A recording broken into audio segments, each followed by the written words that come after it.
Welcome, Andy Platt, everyone, to the platform 88.5, the SoCal Sound, 88.5 at-home interviews, as well as Deeper Grooves.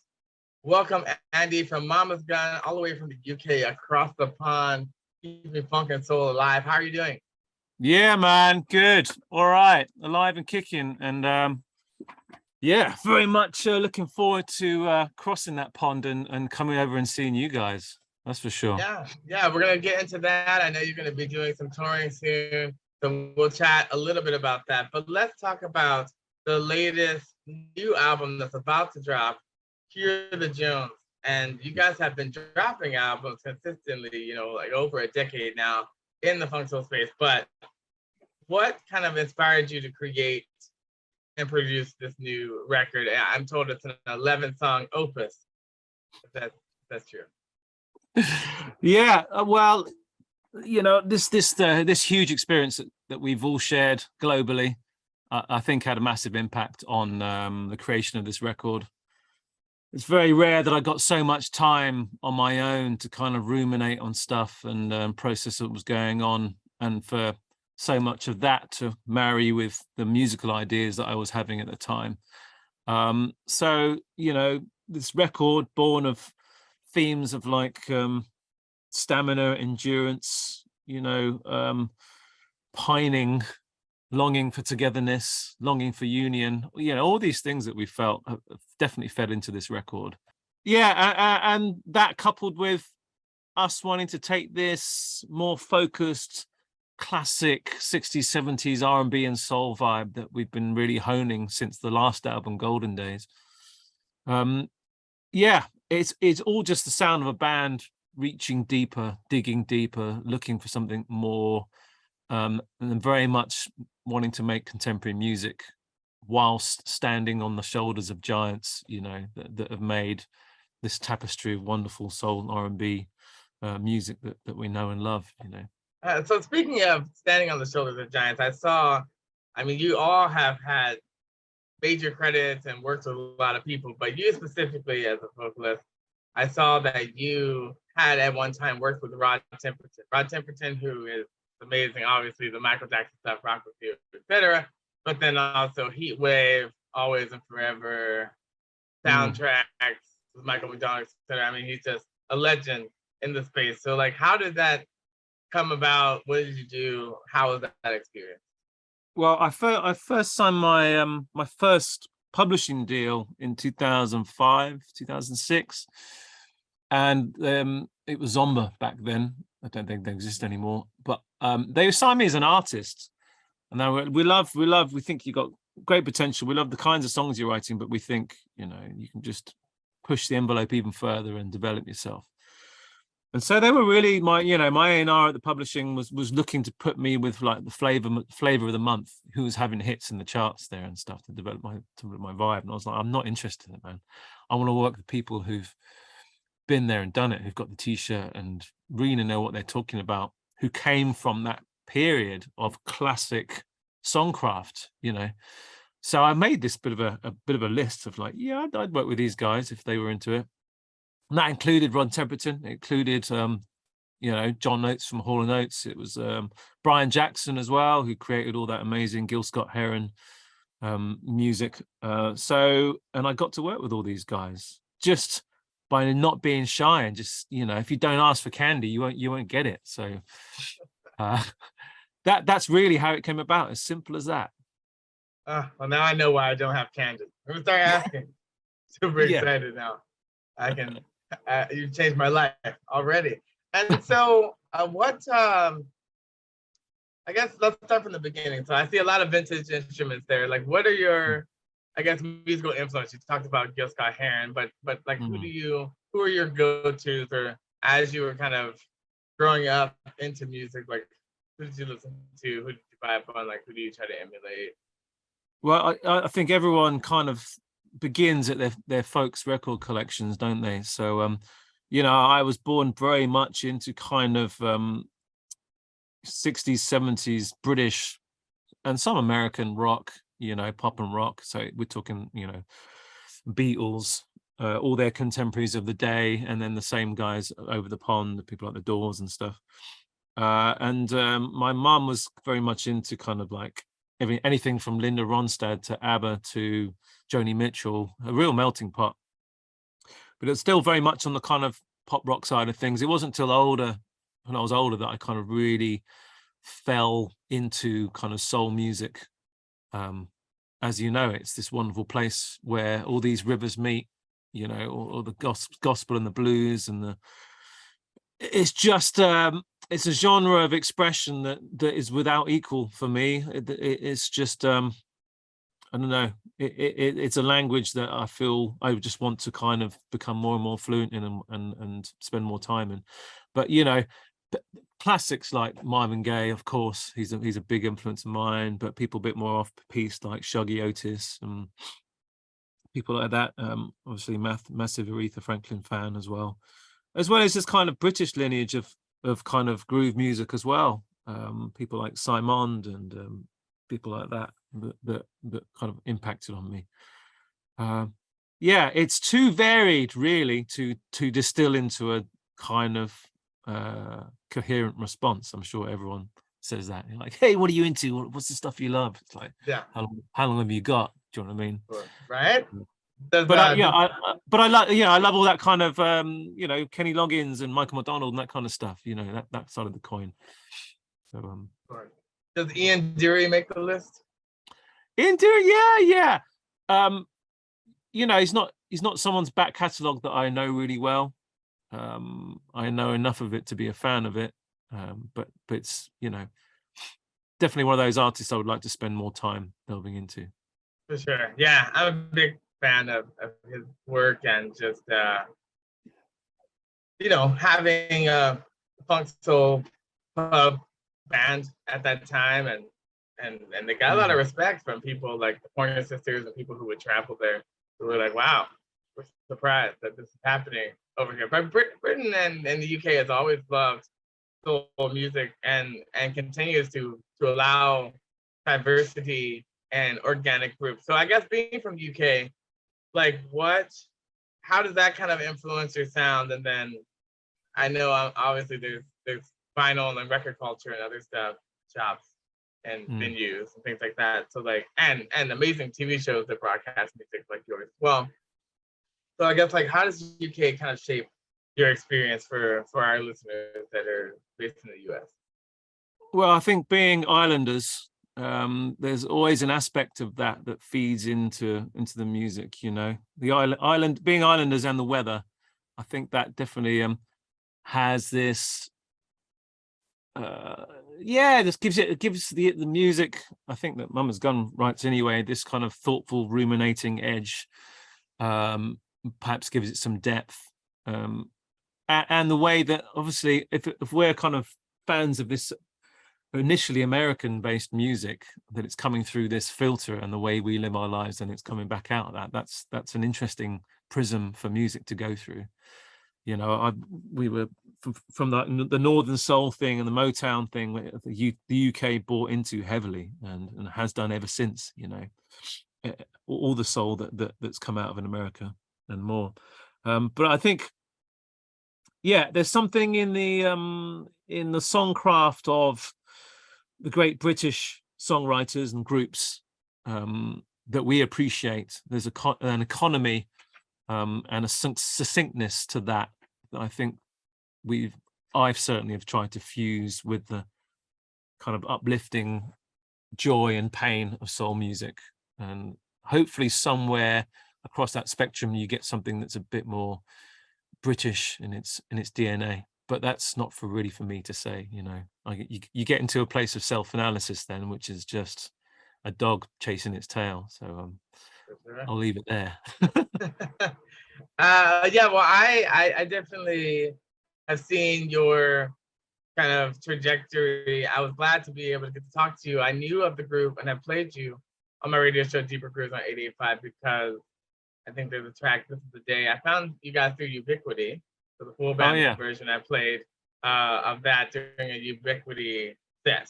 And it was cool because I hadn't heard of you before that, but then I started listening to some of the other songs in the catalog, and I liked what I was hearing. I mean, obviously I love funk, soul, organic types of music, but it sounds very authentic, which a lot of times it can sound very formulaic or contrived, which yours doesn't. It seems very organic in that way. So kind of how did your group come together? Like how did the pieces that are a part of the group become Mama's Gun?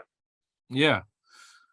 Well, I'll just touch on what you were saying about it sounding authentic and organic there. I think we really, really, really focus on the songs being the thing, because it's only the song that allows the production to be even better, to shine, there's a lot of music out there that sounds good, and then it doesn't get replayed, or you won't remember it. It doesn't have that because you haven't got the song. So that's the ethos around this band, is just make sure the song is the thing and then build on it from there.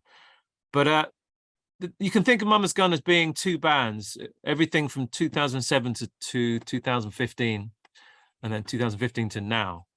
And from 2015 to now is very much where this band hit its stride. It found its home in terms of the personnel. From 2015-16, we made a record called Golden Days. And it's between that last record and this record that we released that 7-inch, This Is a Day, that you were talking about. And it really was the sound of us focusing the palette of sounds into this kind of deeper soul roots, very much authentic in the way we record. I mean, look behind me, there's old instruments with dust all over them, and tape machines over there. And it's a respect for the way people made records there, because they help you imbue a certain atmosphere that you want in the recordings. So yeah, 2015, a new bass player, new drummer, which is arguably the engine of a band. And that's when we decided to really, in mixes, turn up the bass more, get some of that slinky rubber band bass happening, and just really injecting more space in the productions. And that's just something the whole band seems to be able to get in on, in a kind of synergy to bring this sound to these records. So yeah, it's me on vocals, and I write most of the songs. There's Terry Lewis on guitar, it's Dave Oliver on keys, Chris Boot on drums, and Cam Dawson on the bass. And hopefully it's just the sound of 5 dudes on the records that we make. Yeah, and I think that's why I like the vintage sound. You had to practice, you had to hone your craft, you had to I mean, it has less bells and whistles than other types of modern music. And if your vibes are not right, literally and figuratively, as we see behind you, then it's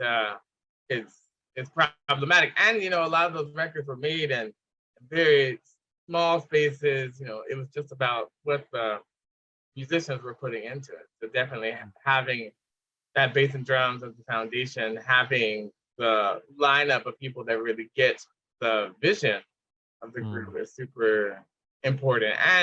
And obviously you guys have progressed in your sound, obviously from releasing your first records to now. So if you just generally take the audience through like a mini version of your catalog, your albums, like what gets us from the beginning, Origin, and what you were thinking about to now, Cure the Jones? Yeah. So the first record, Roots to Riches, was out 2009. First albums are the sound of someone who's had their whole life to write those songs up until that point. So often it's kind of thought about too much, perhaps, the first record. But the first record has that thing, that youthfulness, that kind of first time brand new thing that that makes a first record a debut record. That very much touches on the soulful thing there, definitely, but it was recorded in quite hi-fi way, very modern. I guess it wanted to be a bit pop. Second album carried on from there, but that was the sound of me being more restless, wanting to be things to all men, explore different genres, different sounds, different textures and soundscapes. That was called The Life and Soul. The third album, Cheap Hotel, was probably the most extreme of that idea.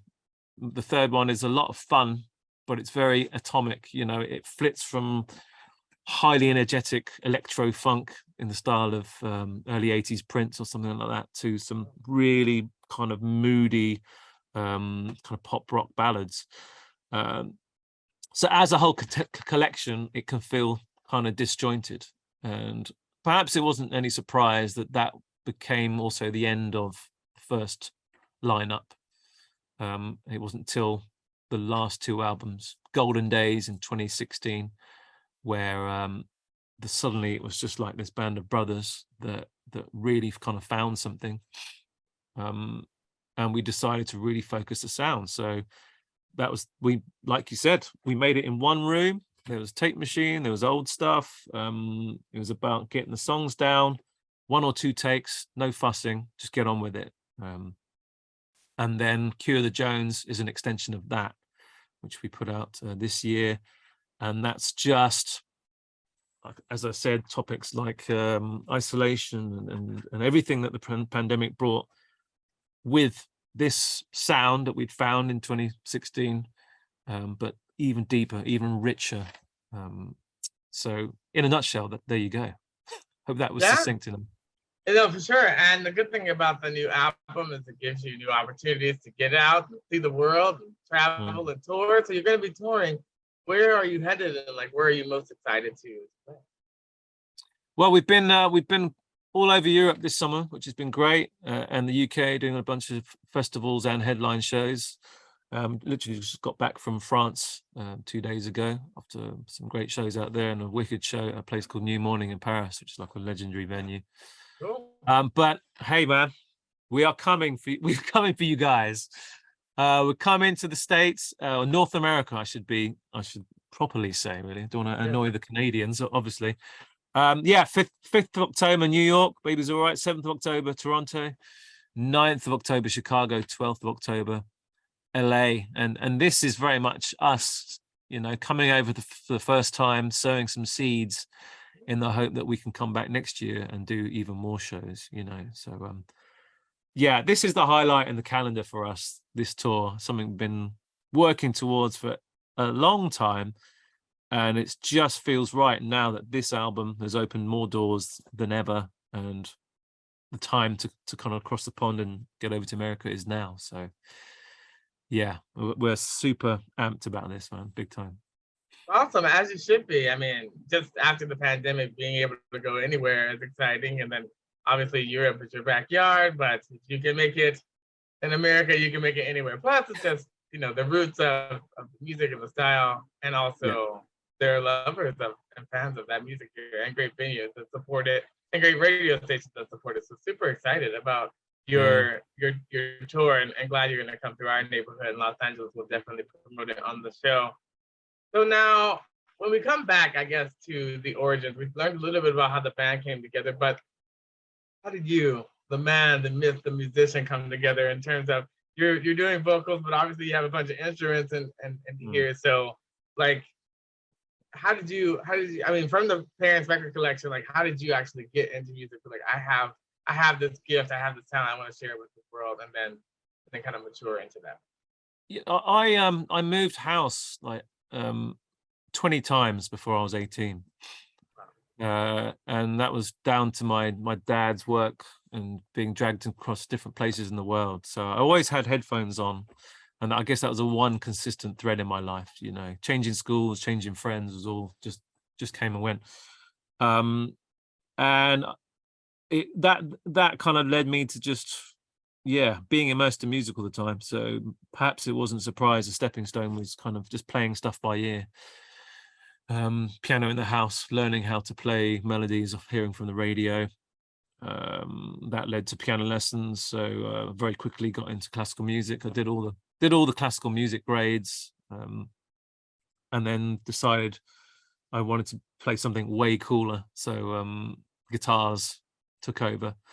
And it, I was kind of writing songs from a very young age. I used to connect all my parents' old hi-fis together so that I could record stuff off the radio, and then create my own radio shows. And then my in for songwriting was writing the jingles in between these radio shows I put together of music that I liked. So, I mean, if you listen to them now, they're just awful, but they're definitely the seeds of composition. So that's like 8 or 9 years old, started writing songs. And then, yeah, from that, it was playing music in pubs in the UK. There's a healthy kind of music scene in pubs up in then. So 12, 13, I was in bands playing pubs. Wow. Yeah. And then playing in clubs from 15, 16, writing songs and covers, you know, that's where I started to really get into kind of soul music and kind of early jazz leanings. And then I went to this place called LIPA in the UK, which is a music college that Paul McCartney started in Liverpool. Okay. It was his whole school that him and John Lennon went to. And it was disused. And so he put 20 odd million of his money into it, put a bunch of state-of-the-art studios, created this course, got some great lecturers, and I spent 3 years there from 97 to 2000, basically just playing and writing music every day with people from around the world. I got in as a songwriter, but I didn't write a song for 3 years. I was too interested in all the other stuff, kind of composition and technology and directing but you soon kind of, after you've learned that, you unlearn it. And it's weird, 6 months after leaving that with a degree, songs just started falling out of me. So I started writing again, moved to London and just bummed around that kind of circuit for a few years before I got that first publishing deal that I told you about. So, I mean, along the way, you know, countless bands, countless late nights, countless kind of emotional up and downs with creating music and not creating music. But that's the broad shape of kind of, you know, a child to an adult in my musical career. And let's talk a little bit about the ups and downs. Now, I am a musician as well. So being a musician is hard. I mean, there's no other way around it. And it's not something that everybody gets into for the money or the fame. That won't keep you there for sure. You have to be almost crazy to have longevity in it, because there's so many ups and downs, band implosions, and changing personnel and changing labels and gigs that are great, and fans are with you and then they're not with you, and the fickleness of fans. And so, like, what kind of keeps you motivated and encouraged to keep going? That's a really good question, and something I was actually talking to my wife about, and my bandmates. We touch on this now and then. There are many good reasons for what sustains you and what drives you in music. Some people, or some friends of mine, it's about leaving something behind. It's leaving a legacy, some kind of, you know, fingerprint that you leave behind. Which is a nice idea, but it doesn't really speak to me. I'm not here to kind of, you know, once I'm dead, for people to go, oh, well, look what he left for us. And, you know, it's a bit, maybe that's a bit self-interested. I love the live shows. I always think of them when they're great, that you're afforded this little glimpse into a world, however temporary, that 99% of the world don't get to see or feel. You know, when it's absolutely kicking off and people are just baying for blood, and it's just the best feeling in the world, and you get these glimpses into this other world. It's magical. But that's not what keeps me going, I don't think. That's kind of a nice byproduct of making music. For me, it's just about getting better. I honestly just want to write the next best for 3.5, 4 minutes that I can. And whatever I'm doing in my life, touring or making records or whatever, it always comes back to the song and my obsessiveness with writing songs and wanting to get better. You are only as good as your last song, I think, in many ways. But equally, you also need to consistently write not bad songs, but songs that present avenues you know you're not going to go down again, because you need to kind of know where the red herrings are to kind of step over them and get to the good stuff, you know. So yeah, for me, it's really just about getting better and better and better. And I feel like I've been doing that since I was, 21, definitely. And as you should. I mean, if you're gonna do anything that you love, you definitely want to continue to improve. I feel everyone can improve from birth to death. And I like what you were saying about leaving things behind. It's like, yeah, that's good and it is itself important, but more importantly for people listening is appreciate it while this man is alive. Tell him that it's good. Show up, support, buy vinyl. Don't just stream, but feel free to stream and just be good individuals. Realize that what is coming through your terrible headphones and in the MP3 quality, which is not the best, somebody has put their life and blood, sweat, and tears into that and deserves your respect. When you're at a show, unless you're, filming or whatever, get off your phone, be mindful, pay attention, because someone is giving you something. And it's a transference of feelings. So when you're live, like you're feeling something, you're tossing to them. When you toss that back or get that back from the audience, and like it amps you up to give even more. So it's just like a better experience overall when we're having that collective shared experience. But I think for sure we have gotten to a point with music where it's a little bit different than it was. I mean, before my time, 60s, 70s, I think people were like, oh, there's a band playing, like I'm amped. Because it wasn't like you could just clickety-click music whenever you wanted. So like people were used to having a sense of urgency, when you wanted to see someone, like they're gonna be on TV, like I gotta be there at 8:00. Now everything is very passive. People are like, well, I'll listen to it when I listen to it, when I have some time. Or, I don't need to go to the show because I could just pull it up on YouTube or whatever. So it's a little bit of a disconnect, I think, in the world with music. But what I like about the funk soul space is that people are audiophiles. People do like vinyl. People do like reading liner notes. People do like waiting for a band to sign their merch and to talk to them because they're very interested in the thing. It's just like certain labels at the time, you would look and be like, okay, that's a Motown artist. Like, I want to know everything about them, who produced it, who wrote it, what musicians were on it, that kind of thing. So I hope that culture comes back. I hope that even within digital platforms, we continue to find ways to push out this information. Like you can see credits and a little bit of stuff, but I would love to see some type of digital liner notes in the future, if possible, so that you could kind of have a 3D experience, hologram, whatever it is, so that you're like, oh, that's cool. I would love to have this information if I had access to it. But surely that's inevitable, man. You can only go so far into the ones and zeros of this digital world, and you're just going to crave some kind of human side to it. You're going to want the smoother corners and something to relate to. Because at the end of the day, it's like all the things you're touching on. When human beings literally play music together, it's a magical thing, and everything that branches off from that are all the things that have meaning. So I'm totally hearing what you're saying, and I'm there big time. Yeah, and you need to have that human connection for sure. Like you look at all of these samples and things that people have taken and repurposed, and then you're like, yeah, like the funky drummer, that was a real guy. Like someone was playing that, and that was coming from him. And obviously compensation. Some of those people never got paid for what they did.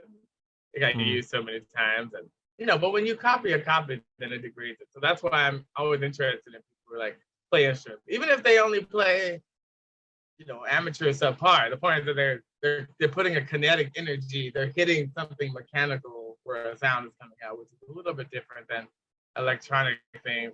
I feel like are when they're less organic, it compresses, and I mean there's room for all those within the space. I'm not hating on, of course, but I'd rather hear a drummer on snare, hat, kick than a drum machine if I had my choice. But I mean, but Prince did some amazing drum machines, so I'm not hating on it. I say use the technology, do what you have to do. So I guess now that we've gone on several tangents, what is next for you? Are you already thinking past this album? Because obviously, I think albums have a gestation period.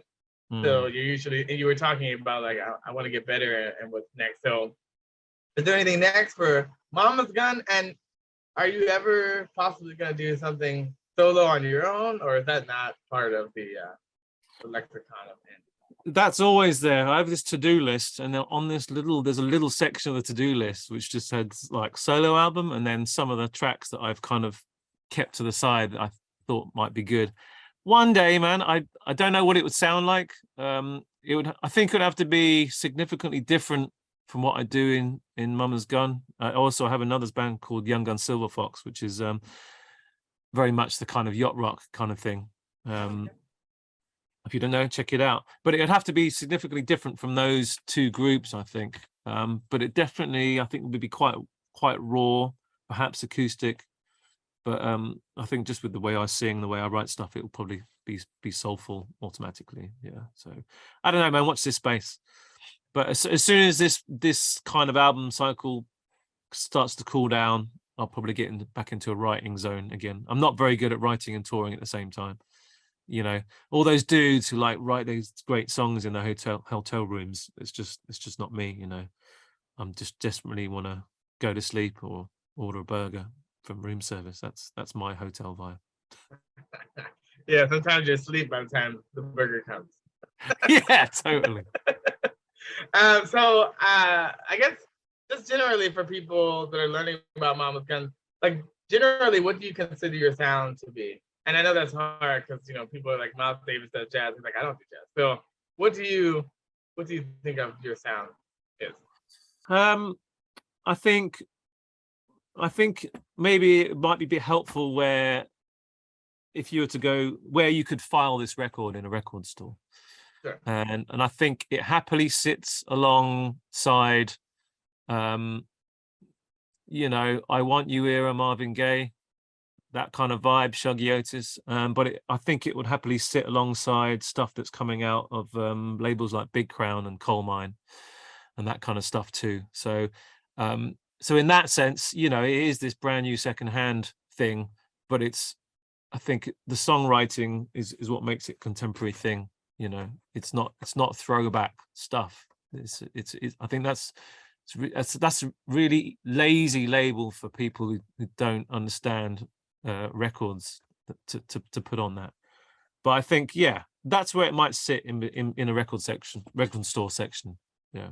Well, that's some good. That's a good place to be. I mean, the stuff that comes out from Big Crown and Coal Mine always great, and they definitely get it. I mean, I love Color Red, Daptone, all the labels, Ubiquity, True Thought. So we have some rapid fire questions that we ask when we start to wrap up to all the artists. We want to talk about the next generation, not just Star Trek, but in general. We want to talk about what would you tell a newbie starting out in music today? What advice would you give? Just, as far as I'm concerned, just keep writing. It's the stuff at source that's going to matter. Yeah, you probably want to get better at playing, singing, making demos, getting good on Logic or whatever the kids are doing these days. But it's got to have something at the heart of it. So it's all about the songs. And there's one big thing I learned about songs is finish them. Don't let your hard drive fill up with unfinished symphonies. Finish your ideas, put them to bed, move on, and that's how you improve. And you'll write great ones, you'll write terrible ones, but you'll only learn if you have a beginning, middle, and end to it. Definitely great advice. And so we did talk a little bit about legacy, but when it's all said and done, even though you probably don't necessarily care what people are saying at the end, but if you could pick at the end, and I hope you go for many, many years and then eventually dump your ideas into a robot and it continues on after you. But what do you want people to remember you most for? The man, but also the music. I definitely don't need that setup.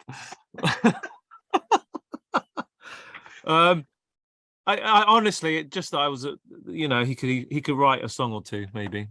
That's he knew how to pen a song, perhaps. I don't know, something like that. And if you had to pick the one or two, your faves from your writing with the group or either group, what are you like? Man, these I knew these were the ones.